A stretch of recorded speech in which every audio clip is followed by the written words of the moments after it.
Welcome, sisters of the world. This is DeAnna Lam of Red Tents in Every Neighborhood.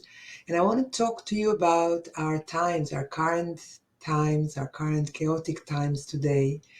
I hear a lot of people being desperate. I was sitting in a session with a client recently, and she was really heartbroken for two reasons. She was heartbroken because she's not living in times when there is peace on earth and everything is modeled by a win-win and a feminine principle and a goddess that is showing the way in a mothering and all embracing way. She was really lamenting not living in those times, and she was lamenting being so desperate about what is going on in the world.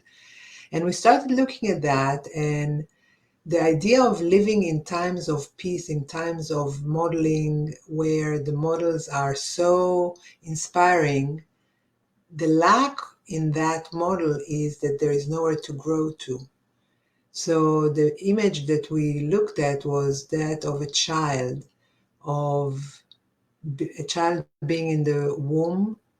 When the child is in the womb, everything is provided for. So that would be a metaphor for the times when there is a feminine goddess model, female model of peace on earth, like there was probably in the ancient goddess times on earth.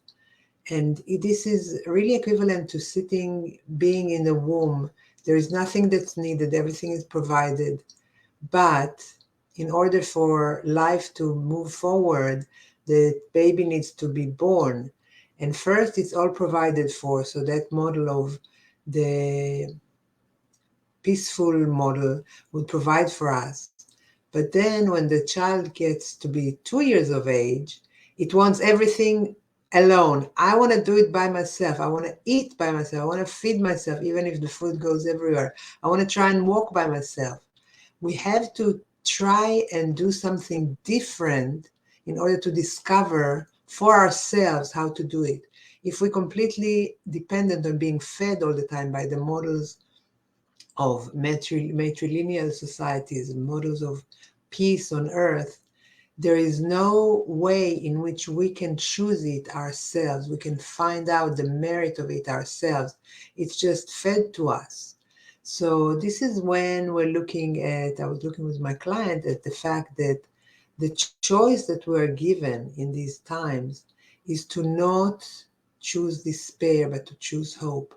Because the only way we can learn for ourselves, like the child learning how to walk by herself or feed herself, the only way we can choose for ourselves is by not succumbing to despair and finding the win-win options, the peaceful resolutions, the not identifying with the aggression and violence, by communicating compassionately, by finding those alternatives for ourselves, we grow and we learn how to find those ways in independence, not because they're fed to us, not because this is how it was always been done, not because this is how the culture, but because we see that the alternative, the violence, the chaos, the aggression, we see that they are not a viable option.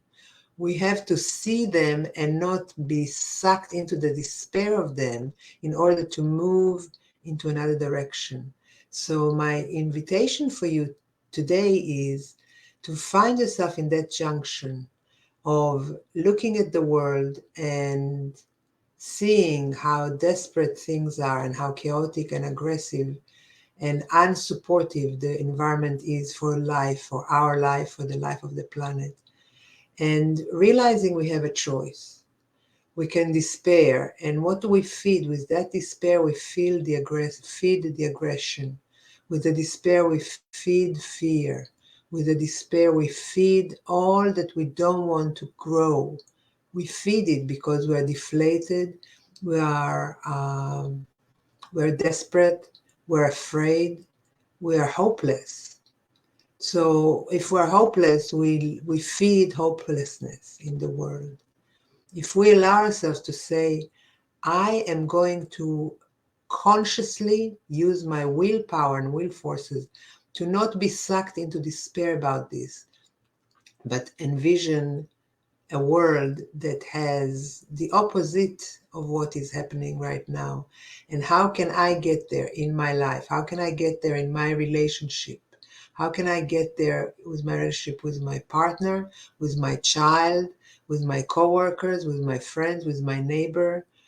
How can I not be the aggressor as nations are against each other? How can I not duplicate those win-lose models, these combative, warmongering models? How can I not perpetuate them in my day-to-day life? This is how we learn. This is how we grow. And as we practice this individually, within our one-on-one relationships with people that are close to us in our lives, or people who are not that close, like someone that is not a close friend. How am I relating to that person? Am I relating to them like a warring nation, or am I relating to them like a sister or a brother? Those practices are our redemption, one relationship at a time, from despair, and our grassroots growing of the alternatives to what is happening now, in a way of learning how to walk our talk by ourselves, like the child learning to walk on her own when she falls and gets up. If a child at 2 years or 1 year of age, when they're learning how to walk, if they would despair from ever learning to walk with the first or second attempt, they would fall down, we'll all be crawling. No child is desperate ever about their ability to walk.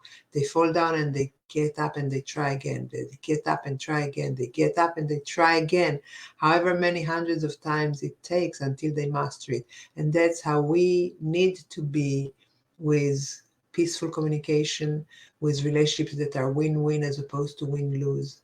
This is the invitation for us to grow by falling and getting up. Together, we are changing the world. I'll be here next week. I invite your comments and your thoughts and your questions. Take good care, and we are indeed moving forward with every thought that we take inwardly and with every action that we take outwardly. See you next time.